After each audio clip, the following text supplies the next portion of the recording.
Hey everyone, welcome to the Art of Gathering 3 Docs Book Club. I'm Dr. Karen Jackson, and I have with me Dr. Sheila Shepard and Dr. Helga Venus.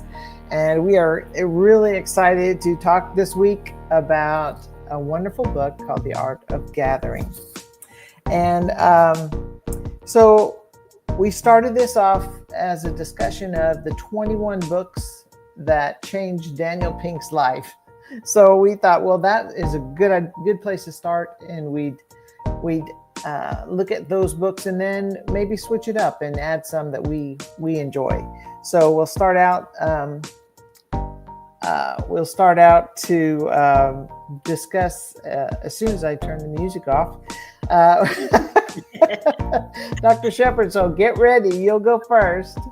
Okay. And I am going to turn the music off because I'm learning how to do StreamYard. Well, that's one of our main trusts to keep learning. That's right. Absolutely. Thank you so much. Sure. Yeah. There we go. Alrighty. Well, if I could just start off by saying, ask not what your gathering can do for your country, but what your country can do for your gathering. I thought that was so cool. I love that. Yes, yeah. That was one of the great quotes from this book, and I really enjoyed that. This book, got into the finite details of party planning or gathering planning, and the author thought about every little detail, every little thing. I talked to Dr. Venus as I was reading it. I texted her and I said, this is kind of some of the things that I did or we did as teachers. I always bring up education because we have that in common, but truly it's, when we plan a lesson for our students, any age students, I know you all may have done high school or secondary, but I was with the littles doing elementary. And I still always thought of every little piece of that lesson, especially because if they had more than 3 seconds of downtime, then it was all over. But I it reminded me of my teaching days, several parts of this book, thinking about the pre-planning is kind of like a pre-lesson for teachers, and then the actual execution of the lesson or the party, and then afterwards how to wrap things up. So I was really intrigued that she had so many details that I never took into consideration before. I just invite people over and say, let's eat. Have fun. Exactly. But yeah. I kind of like the way she made it really purposeful, especially when you do host a party, which I'm sure both of you have before, especially at your home, you do kind of spend a lot. So money, that is. So you should kind of plan a lot, you should put some thought behind it instead of just spend money and just have people over. It should kind of be more purposeful. And so I thought that was really interesting. She had some pretty good points in the book and brought them to the forefront of my mind. Right. Absolutely. Yeah, I was thinking if you're spending money on a great bouquet of flowers, but everyone kind of stands around it and looks awkward or feels awkward, then maybe that money could be spent elsewhere, doing something else to make your gathering interactive or something like that. Exactly. But also to add to what you just said, I was reminded of designing with Wiggins and McTighe book, beginning with the end in mind. Yes. That lesson plan. Yes. So what do you want the people to get out of this gathering, and then back up and do your planning that way? So for me, it really clicked, and it gave me a logical string to follow as far as planning something. Well, I want them to leave with a sense of belonging, or I want them to leave with a sense of empowerment or excitement, or feeling warmer and closer to the family, so things like that. So what do I need to do to get the people there? Yes, for sure. I know she did mention, she mentioned a wedding, for example, and she said, up to the bride and groom, depending on their purpose behind it. If their purpose is they're very thankful for their parents and they have one invitation left and they have a college roommate or a parent's friend, then if their purpose was, to appreciate their parents, and they're probably going to invite that parental friend. However, if their purpose was, we met in college and we enjoy each other and we want all of our college friends to see us get married, then that last invitation would probably go to that college friend. And so I thought that was really interesting. just the examples that she had for the most part throughout the book really were very well, to me, very well tied. There were a couple of examples that probably could have been left out, in my opinion, but overall, I think her examples were quite aligned with what she was trying to portray. Absolutely. Helga, did you have something that you wanted to add? Yeah, I just, to me, so I was more focusing in on the meetings, making a good meeting, what makes a good meeting. And one of her points, and Daniel Pink brings that out too, you cannot be a total host. You have to be in charge of the meeting or the gathering. You cannot step back and watch it happen. So even if you find your purpose, you have to have the meeting gathering should be deliberate. They should have a purpose. They should have the right people there. They should be in the right place. They should be the right size. So you should be able to feel free to exclude people who are not a good fit for the purpose of your meeting. So you don't feel bad about not inviting people if they are not right for what you plan on doing. Then we all sat, I was thinking about some of our meetings at school and at other places that I've worked in. We came with an idea and we all have an agenda, but then all of a sudden someone who is higher up on the hierarchy or someone who is just an extrovert and loves to talk, hijacks the meeting and goes off in a total different direction. And 30 minutes later, you haven't touched the agenda yet. You've talked about everything else, but then everybody gets nervous and has other places to go to, and we have to disband and we have accomplished nothing. Or another example that she brought out too is that you have people in the meeting. If you don't set rules down, you have to set the rules down and then be willing to enforce them. And in today's world, how often do you have people in the meeting with their cell phones, won't turn them off, or if they turn them off, if they're asked to turn them off, their head is down, they're looking at their cell phone. You don't know if they're listening to the meeting. Then, oops, I'm getting a call. It's very important. I gotta go. And some gatherers or organizers even tell you if you must take a phone call, go out, leave the meeting and come back. But what they do inadvertently, the person comes back and they repeat themselves what they already said and everybody else already heard. So now they want to fill in that person who has left. That isn't a good meeting, so you already heard it. Now you have to sit through it again for another 10 minutes to catch up whoever left the meeting. So you have to be in charge, you have to stay in control, and you have to enforce your rules of the meeting. I agree with that, Dr. Venus. One of the things when I was a principal a few years back, as a teacher, I had always sat in these meetings where usually a leader would start off by talking about, tell me all the good things that have happened this week. Let me tell you about my kids, personal kids, and all of those things. And not that was not appropriate, because it was. We all want to start off with something good. However, it took a lot of time, especially when a staff is very large, for everyone to share, or at least half the staff to share. And so when I thought about that when I was a principal, and I told my staff, I said, I love you guys, but I know that you love your family probably a little more than you love me. And so I want to get you out of here. If we can, if I want to get you out of here, if you have somewhere to be in like the next 20, 30 minutes. So if you don't mind, I would like to go over the agenda first. And then after I'm finished, then please share, good things that happened to you this week. If you have questions, I'll be in my office for another hour or so after the meeting. You can ask me, or you can ask the large group towards the end. But I think my staff really appreciated that. And I always walked in front of them with a very small little sticky note, the little cube looking sticky notes. And they knew that this, that Shepard meant business. She's just going to do about 5 points. And I think everyone really sort of listened, because they knew they were going to get what they needed up front.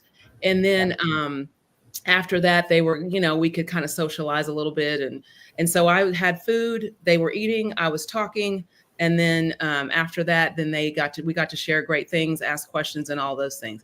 That is probably totally against what this book has said, though. So, well, I don't know. I think it's right in line with it, because the expectation, I mean, you had a pregame. And you told your staff, this is how I'm going to plan it.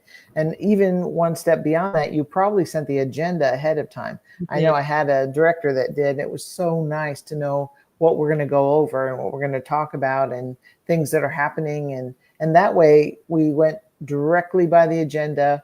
And then as a last thing at the end of our staff meeting, which essentially that's what it was a tech department, the director would go for every single person in that room. Do you have anything to add? Would you like to talk about something? And most of the time, honestly, most people said no, because they didn't want to bring it up before the whole group. But some did, and some thought it would be very valuable to say, well, we didn't talk about blah, blah, blah, and then we'd throw some ideas out, and then it would either be, we'd have a scribe, and the scribe would add it to next week if it could wait that long, or if not, they would continue it after the meeting. But at least everyone got the chance to speak what was on their mind, or sometimes that was, we had a really great week at this campus that I was at this week, and I just really appreciate the work that staff did, Right. So I think that keeping my first point that I wanted to talk about was either chart the course or let them have their time back. Yes. And so I think that's a beautiful example of what you were talking about is you're letting them have their time back, which is the most value I think we could give anyone. Well, I appreciate that. I was thinking about how I did things and reading this going, well, I don't know, but I just know that people want to, in those types of meetings, those staff meetings and things like that, where, like Dr. Venus was saying, you just want to get to the meat of the sandwich, give us the meat, and then we can bread all day long after that. But I just, they want the meat. They want to know. And some people just, would high five me and say, I'm good. I don't have anything else. I don't need anything. And I'd say, go home, hug your kids, see y'all. Mm-hmm. And then others would stay, and all the way until the custodian helped me clean up and stay. Walk out with me even, and that's okay too, because everybody has a different level of comfort zone where they wanted, like you were just saying, Dr. Jackson, some people may not feel comfortable talking about certain things until others leave the room. And so and I was fine with that as well. I had the time to stay for 2 hours or whatever, but I just didn't want to make them stay. Everybody else, yes. Exactly. Yeah. And especially hearing about my personal whatevers over the weekend. They don't need to know that unless they actually asked, then I would tell them things like that. Yeah. Yeah, absolutely. Second point, third point, anyone that did you want to bring up? I know she talked a little bit about density and displacement. That kind of went along with what Dr. Venus was saying as well.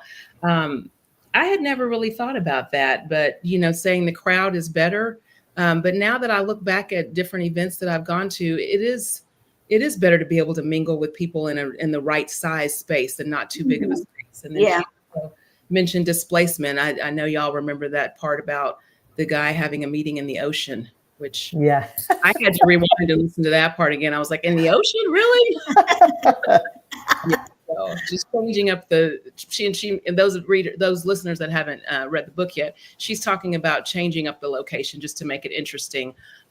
Teachers, we call it a state change, when you move students from one spot of the room to the other spot of the room, just to get their interest level back to intact. Yeah. Yeah, and along with that, she mentions that, have you ever noticed that as people are leaving at the end of like if you give a dinner party and people are leaving, and the big room becomes too big, now you have only 3 or 4 people left, and they migrate into the kitchen, and then Yeah. around the table. That is so true. I never thought of it in that Yes. way, that people are instinctively looking for a more comfortable setting Yeah. for few people that are left. Yes. And what better place than go where the food's at? Yeah, Yeah, that's right. get a And refill in the kitchen. Yeah, if you're the host, maybe they'll help with the dishes. Oh, You never yeah, know. or help it. Yeah, yeah, so yes. true, so true. So Oh, that's interesting. And then let's see, she also was talking about the chateau principle, which holds that you should host your gathering in a place and the context that serves your purpose. So That's right. don't pick out something where people are feel more stuffed up than relaxed right. to participate in the meeting. So you have to select the right place. Absolutely. Yeah, one of the things that I really enjoyed, and I think that Google gets this right, is when I went through the innovator program, we would have different people from different countries and different environments come to a place, and uh, we would they have goofy activities, physical activities like stretching and imagine you're on the moon and you're now weightless, and we do goofy and giggly things at first, I think, just to relax people. But then they had us get into smaller groups, and then they switch the groups up and we get into other groups, and there were about 32 in the particular group I'm thinking about, and that was one of the around 30 is one of the magical numbers that Dr. Parker was talking about. And I think that was, now I realize that was very intentional. All of that was planned probably years in advance. We're going to get these different people who all have the same kind of drive, and that's education and changing education for the better. And then we're going to help them learn from each other. And so we were each elevated in that kind of environment. And it was in and we started out as 30, but then we broke off into smaller gathering rooms. And it was very encouraging and very comforting in that respect. So it was fun. I've been on both. I've been on the planning side and on the experience side. And you definitely have a better experience when someone has planned for everyone to enjoy. Yes, for sure. Yes. I know she was saying in the book that sometimes people shy away from wanting to switch tables or switch locations, like you were just explaining. But I feel like, kind of like you were saying, Dr. Jackson, if it's done right with purpose, then it actually is fun and it's a lot of learning. But if someone just says, oh, well, let's just switch up, after you've sat somewhere all day with people, then that can make it kind of hard to move all your stuff, your coffee, your books, your purse, your everything. So if people can go in knowing that this is a temporary spot here and we're going to do this for this purpose, I think it does really work well for both parties. Yeah, and let me tell you though of a negative experience in that regard. I've gone to a meeting where the organizer put us, after a while said, I want, this is this group and this is this group. And she put us in certain groups. And when we tried to get up to move to where we were supposed to be, some people of the group would not move. They refused to move, and there was no place to go sit with them. So and then they just started discussing whatever point we were discussing, and it was like, oops. we didn't feel welcome, so it can backfire, So the organizer didn't see it, did not intervene, and there was one other person and me, and we just said, "Oh well, let's have our own discussion." Because it's not So they probably didn't prepare the group. yeah, for They, this yeah, is you will do that, yeah, yeah, That's where you have to not be a chill host. You have to be the opposite of a chill host. You need to recognize it. So yeah, and there's something to be said for that. So if you want to be a good host, you got to be present at right, all times, and the bigger your group is, the less oversight you have. So you really have to have maybe some helpers to right. help you with that. So I've never organized a big event. So but I can imagine that can be daunting. Yeah, you definitely need to have help, support, and Yes. yeah, to enforce the plan. But enforce sounds like a really strong word. But you really do need to have. It is a strong word, Yeah, but that's what it entails, not to be a yeah, chill host. You have to, she at one point in the book even says, people who are not willing to abide by the rules, they have to leave. yeah, So, and that's probably not pleasant to tell someone, well, then you need to go, but you have to be willing to do that if it ruins your gathering. yeah, yeah. You don't want it to kill the vibe. Yeah. Let's see. There was one other thing I wanted to bring up, and then we'll make sure we get the rest of it. But re-entry. I thought that was an interesting idea of after the gathering, as the people are leaving. I spoke a little bit about this, but re-entry is something that it got me thinking about goodbyes and how I feel about goodbyes. And I think that colors a little bit about um, an event in my life that I didn't handle so well. And looking back also on the power of regret, it's a regret I have that I've learned from. And that is after I retired, I taught in Sweden for a year. And I taught English and web development, and it was wonderful, and I thoroughly enjoyed it. But my work contract was only for a year, and so at the end of that, if Sweden has a law, if there's a Swedish teacher who has applied for that job, then by law they have to give it to the Swedish teacher rather than the international teacher. So that was okay, and I understood that, and I learned that in May. Well, I didn't leave Sweden until July, but I didn't prepare the students. I didn't prepare my students for my leaving. I didn't give them a chance to say goodbye. And I had multiple opportunities. As a matter of fact, I saw two of them in the airport as I was leaving, as I was going back to America. I saw them, but yet I didn't say goodbye. I didn't say, well, I'm not coming back in the fall. And so they expected me to be coming back in the fall. And when I didn't, they had questions, and that left my partner in an awkward, I guess it was awkward for her to explain, yes, she's no longer working here. Well, and then that was the why. And I thought,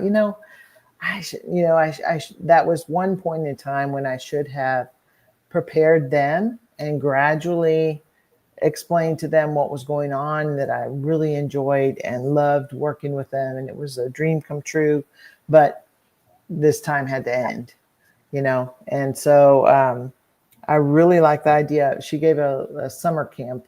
When I say she, Priya Parker, in the book, she talked about students leaving a summer camp, and that the camp counselors prepared them for days before they actually let them go home. And so they were ready to go out, and they were ready. They felt supported, and they learned all kinds of wonderful things, made all kinds of wonderful friends, and they were prepared. And so that was one thing that I think is very valuable for me to learn, is to prepare for the ending of the gathering. That reminds me of that example. I think it was probably in the same chapter about the funeral and the exit from the funeral, and how she said that they got into, everyone except for the family was asked to stand at the end of the funeral, because funerals can be very awkward at the end. I know a couple of family funerals that I went to last year, especially my uncle's, was very, he got buried in a military cemetery in Louisiana, and we were on a very tight time frame because there was another funeral right after his.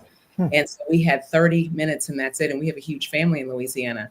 So the goodbye was just them kind of ushering us out from under the pavilion. And we kind of ended our own gathering by standing in the parking lot and kind of just hugging and saying, where are we going to meet at, and that kind of thing, which was very disjointed. And so anyways, but Priya Parker says that, she has been a part of, or she had an example where the family was asked to sit. Everyone else in the audience formed two lines, almost like an aisleway. And then the family was asked to walk down that aisle, and they were able to look everyone in the eyes and actually give their final thank you for attending and their goodbyes. And I thought, how beautiful is that? Yeah. What a wonderful way. And it just reminded me of my uncle's funeral. I thought, I wish we could have done something like that, because it was really weird. I mean, there were people we hadn't seen in years. I hadn't seen some people since I was 10 years old. And I couldn't even reintroduce myself to them because we were ushered out so quickly. And the minute we got off the soil, they brought the other person up that was going to be doing the next funeral. So it was just very difficult to have that sort of exchange at the end, because I'm not sure if you all have participated or seen a military funeral. They're beautiful. They were just stellar. To end it like that was after such a beautiful, very organized ceremony, was very difficult to stomach. It still kind of sits in my heart a little bit today, Yeah, that's true. Yeah, there's so much history and reverence and kind of a crisp respect at a military funeral. I went to a Memorial Day service, and it was same kind of feeling. It was, in essence, that's kind of like a funeral. Yes. But it is. It's a wonderful experience that should be followed up with some informality, maybe. Right. They could probably benefit from this book. Yeah. And my mother kept saying, why did they plan a funeral 30 minutes after your Uncle Herbert's funeral? I mean, she said they should have this is the military. They should have an hour, or they should know, so it was just weird. Very, very weird. And maybe leave some extra time for people to make the exit, don't cut them off. It's not a drill, this is not that shouldn't be timed. Some gatherings should not be timed. Right. So, at least not like that, where somebody already in line. That is kind of distasteful to me. Yeah. So formal. Disrespected, because you're parting with someone. You can't bring them back ever. You can't repeat this. This is the final goodbye, and then to be rushed, that just doesn't go along. Yeah. So. Very true. That almost brings us to a discussion that some of the things that happen, at least me, some of the things that happen at gatherings that in the book I found not as tasteful as it should have been. So there are some parts of the book I really didn't like. I mean, how far? And I asked myself, how far do you go with what you suggest to make a meeting more interesting, more meaningful, more memorable? And some of the things that some of her examples, I have to say, they were too crude for me. That is something, and we'll get to it in one of our in the next book, when it talks about rule makers and rule breakers, the different societies that we grow up. I grew up in a tight society, which means that there are just some things they're not for the public. They're not for the public. I do not share those with the public. I don't want you to share this with me. That's personal. That's not for everybody to hear. Even if you want to lighten up the mood and think that's funny, it's not funny to everybody. And I don't want to get into details. I don't want to call her out. But some things in the book, it would be interesting to hear our readers, to hear some comments. For me, for my generation, it was not. It's not what I wanted to read. So that would be a reason, I think, to gently exclude you from that particular. You're right. And Absolutely. That would be okay with you. That would be totally okay. And I think that's why that's kind of a good idea to really look at the people that are coming to your gatherings and see, okay, who will really benefit from this? Yeah. And that I was thinking about that. That probably would be a meeting that I would should not participate in. So yeah, absolutely. Yeah. And that's why I think that's why this is the art of gathering. Yes. Because there is an artistry that goes. Some art about it. Yeah. Yeah. A lot of thought has to go in. You cannot throw it together last minute. Yeah. Likewise, she mentions, and we talked about it. You have a nice meeting, you have a nice party, you have a nice dinner or something, and what you hear afterwards, we have to do this more often. But she very distinctly says it at some point in time, and I don't think I may have written it down somewhere. Your meeting is unique. You cannot repeat it. Right. Every meeting is different. So it is one place in time, and you don't expect the same to happen again. Yes, I was going to actually quote that same thing. It's praise this moment because it will change every time. It's a world that will exist only once. Yes, very good. Yeah. Wonderful. I think that is the perfect place to leave this discussion.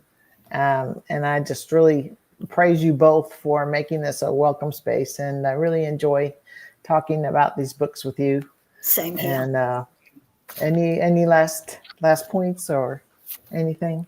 Looking forward to our next one. All right. Hey, well, I'm glad you said that because our next book is Bird by Bird by Annie Lamont.